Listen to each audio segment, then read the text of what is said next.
আসসালামু প্রিয় দেশবাসী, ওই দিন যেই অনাকাঙ্ক্ষিত ঘটনা হয়ে গেছে, ঘটনা হয়ে যাওয়ার পরে হুজুর ছিল ঘটনার সময় চরম হালতের উপরে, এশকের হালতে ছিল। যে বয়ান শেষে আমার সাথে 3বার কোলাকুলি করে আমার কাছে 3বার মাপ চাইছে। এবং আমার ছেলে ঢাকা জুরাইনে শিক্ষকতা করে মুফতি ইব্রাহিম, হাফেজ মাওলানা মুফতি ইব্রাহিম, ওনার সাথেও ওনারও জিজ্ঞাসা করতে যে ইব্রাহিম সদর সাহেবকে আমার মাফ করতে, হাজি সাহেবকে আমার মাফ করতে, কান্না দিতে।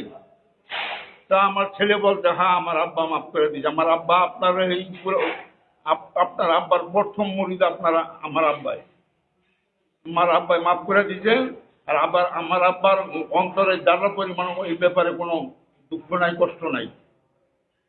তা আপনারা অনার্থক এই দেশ সারা দুনিয়া বলে ছড়াইতেছেন, এগুলো আপনারাই গুণাগার হবেন।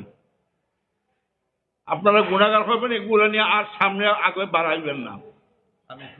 আমি খুশি ইনশাল্লাহ, এতে কোনো আমি খুশি। আমি তো প্রতি মাহফিল ওনার বাড়িতে যাই, ওনাদের সাথে গোলাগুলি করি, কোলাকুলি করি। ওনার লোক আমার ভিন্ন রকম সম্পর্ক।